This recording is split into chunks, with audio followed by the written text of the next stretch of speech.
अगर पहले देखेंगे तो मध्य प्रदेश की जो कानून व्यवस्था थी बहुत ही ख़राब थी। अब चोर ना किसी घर में डाका डालने नहीं जाता है, आपके मोबाइल से लूट लेता है।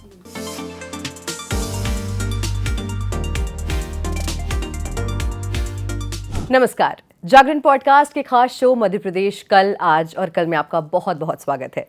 मध्य प्रदेश कल, आज और कल में हम बात करने वाले हैं कि मध्य प्रदेश एक दशक पहले कैसा था, आज कैसा है और आने वाले समय में कैसा रहेगा।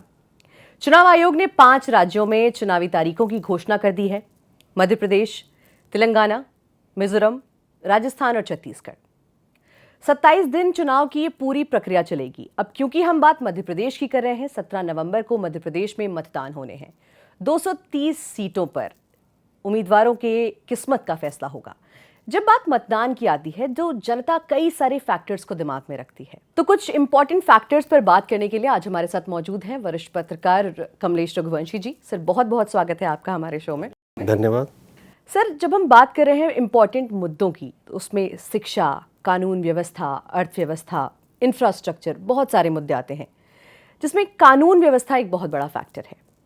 आपके हिसाब से मध्य प्रदेश में कानून व्यवस्था के क्या हाल हैं इस वक्त? देखिए, चूँकि आपके शो का नाम है मध्य प्रदेश कल, आज और कल, तो आप अगर पहले देखेंगे तो मध्य प्रदेश की जो कानून व्यवस्था थी बहुत ही ख़राब थी। खासकर जो चंबल का इलाका था, तमाम डकैतों के बड़े बड़े गिरोह होते थे और उनका एक आतंक होता था और राजनीतिक उनका प्रभाव भी होता था। बहुत सारे एरिया ऐसे थे जो नक्सल प्रभावित थे। आप रात में निकल नहीं सकते, लेबी रंगदारी। उस लिहाज से अगर देखें तो धीरे धीरे पिछले 10-15 सालों में मध्य प्रदेश की जो कानून व्यवस्था है वो बेहतर हुई। और अभी जब कुछ आंकड़े आते हैं, अगर आंकड़ों के हिसाब से देखें तो पहले से ज़्यादा केस रजिस्टर होते हैं। बहुत सारे केस रजिस्टर नहीं होते थे। तो संख्या के लिहाज तो लगेगा कि क्राइम पहले कम था, अब ज़्यादा हो गया है। क्योंकि पहले लोग किसी भी तरीके का, तो उसमें हर तरह के जो आपराधिक मामले होते हैं वो दर्ज होते हैं। तो उससे उस लिहाज से देखेंगे तो आप पीछे से तुलना करें तो लगेगा बढ़ा हुआ है। लेकिन जो ओवरऑल कानून व्यवस्था है, कानून का राज है, तो पहले से पीस अच्छा है। और अगर मैं आज से 20 साल ही पहले की बात करूं तो 20 साल पहले मध्य प्रदेश में रात में ट्रैवल करना मुश्किल था और छोटे छोटे संगठित गिरोह थे, उस पर काफ़ी हद तक काबू पाया। खासकर डकैतों की जो समस्या है उससे जो है तो निजात पूरी तरह मिल गई। आपने देखा होगा बहुत सारी फिल्में बनी हैं, लोग चंबल का नाम सुनते हैं उनके दिमाग में बिहाड़ आ जाता है। तो बहुत दूर और जटिल इलाका है। और जो ट्राइबल एरिया था, जो पूरा का पूरा नक्सल एक प्रभावित एरिया है, वो गुजरात में तो ऐसी समस्या नहीं है, लेकिन जो छत्तीसगढ़ से लगता हुआ एरिया है जो मध्य प्रदेश का, वहाँ बहुत समस्या रही है। अब जो है वो लॉ एंड ऑर्डर ज़्यादा शहरों की समस्या हो गई है, पहले ये रूरल एरिया की समस्या होती है।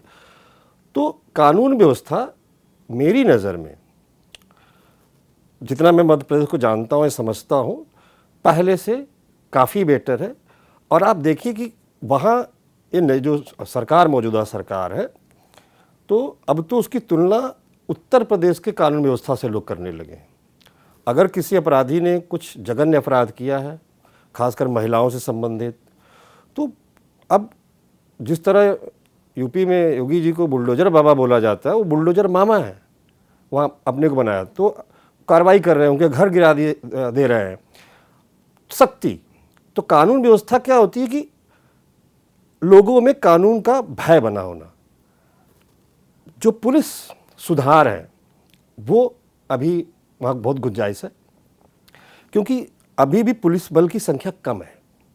आबादी के लिहाज से अगर आपके पास पर्याप्त पुलिस बल न हो तो आप आने वाले समय में कैसे उसका मुकाबला करेंगे।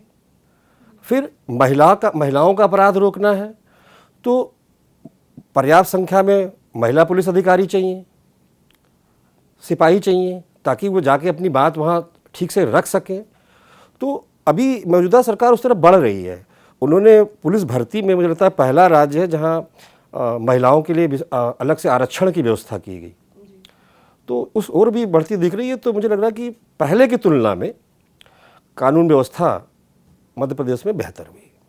जी सर, अभी भी आपने कहा कि अगर आप गाँव का जो व्यवस्था देखेंगे, कानून व्यवस्था देखेंगे, तो और उसके कंपैरिजन में अगर आप शहर की कानून व्यवस्था देखेंगे तो शहरों को ज़्यादा ज़रूरत हो गई है। तो क्या शहर के में कानून व्यवस्था के साथ साथ पुलिस को आधुनिकीकरण की भी ज़रूरत है? इसके साथ साथ जब आप कानून व्यवस्था की बात करते हैं तो देखिए, आजकल तो आधुनिकीकरण, आज तो साइबर का ज़माना हो गया है, टेक्नोलॉजी से हो रहे हैं। अब चोर ना किसी घर में डाका डालने नहीं जाता है, आपके मोबाइल से लूट लेता है। तो पहले क्या होता था कि वो ताला तोड़ता था, बंदूकें लेके आता था, डकैती करता था, नकब लगा के चोरी करता था। तो उसके अपने तौर तरीके बदल रहे हैं।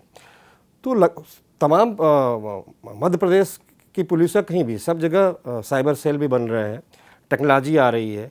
तो अब धीरे धीरे किस तरीके से वो उसको अडाप्ट करते हैं, पुलिस के अपने काम करने का एक तरीका होता है। कोई मॉडर्न हथियार ले लेने से कोई आधुनिकता नहीं हो जाएगी, आधुनिकीकरण हो जाएगी। बहुत लग्जरी गाड़ियाँ स्पीड से लेने से ऐसा नहीं हो जाएगा। तो जो अभी सर्विलांस के और दूसरे के जो तौर तरीके हैं, आज काफ़ी स्तर पर उस पर काम हुआ।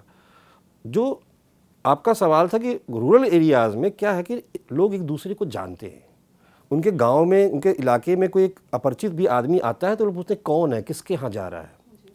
तो जैसे कोई संदिग्ध दिखाई देता है तो लोग समझ जाते हैं, पूछ लेते हैं। शहरों में किसी को परवाह नहीं है, आपके साथ कौन रहा है, आपके पड़ोस में कौन रहा है, आपके फ्लैट में कौन रह रहा है, आपने सत्यापन कराया कि नहीं कराया। तो इस तरह के क्राइम शहरों में बहुत तेज़ी से बढ़े हैं। बहुत सारे घटनाएं नौकर करते हैं, कुछ पड़ोसी कर देते हैं, कुछ राह चलते ऐसे लोग कर देते हैं। लोग एक दूसरे को जानते नहीं, तब हम अंतर नहीं कर पाते। शहरी समाज में सर्विलांस है, कैमरे हैं, तो टेक्नोलॉजी का प्रयोग होना चाहिए और सरकार कुछ कुछ जगहों पर कर रही है। लेकिन हर शहर में आप जाएंगे तो देखेंगे, हर शहर में, चाहे वो मध्य प्रदेश का कोई भी शहर हो, जो बड़ा शहर है, एक बड़ा स्लम एरिया है। लोग बहुत जगहों से लोग आते हैं। बांग्लादेशियों की बहुत घुसपैठ हो गई है देश मध्य प्रदेश ही क्यों, बहुत ऐसी सारी जगह हैं जहां वो ऐसी कोई जगह जहां नहीं पहुंचे हुए। और वोट बैंक की राजनीति की वजह से वो उनको सुरक्षा और संरक्षा भी मिल जाती है। तो वो एक चुनौती है, उससे वो कैसे निपटते हैं। एक पक्ष उनका अतिक्रमण हटाने के विरोध की बात करता है, उनको हटा दिया जाए, सेंसिटिव एरियाज तो हटा दिए जाते हैं, लेकिन फिर वो जाके कहीं ना कहीं पास कॉलोनियों के बगल में कुछ न कुछ बना लेते हैं। तो ये एक चैलेंज है कि उसको किस तरह से सरकार लेती है, लगातार उस पर काम कर रहे हैं। और मुझे उम्मीद है कि आने वाले समय में तो पुलिस का आधुनिकीकरण किए बिना काम ही नहीं चलेगा। चाहे उसका ट्रेनिंग प्रोसेस हो, चाहे वो उनके काम करने के तौर तरीके हैं, वो बदलने पड़ेंगे। तो अगर अपराधी अपने काम करने के तरीके बदल रहे हैं तो पुलिस को भी अपने काम करने के तरीके बदलने पड़ेंगे। अब नए अपराध भी हो रहे हैं, एक हार्डकोर क्राइम होता है, तब हमें लगता है यह कानून व्यवस्था की बात है। लेकिन आप देखिए कि जामताड़ा, झारखंड के जामताड़ा में बैठा हुआ आदमी कितने लोगों को, पुलिस वालों को भी लूट लेता है, ठगी कर लेता है, लालच दे के ले लेता है। तो और ये हो गया, लोन देने के नाम पे कर लेते हैं रोज।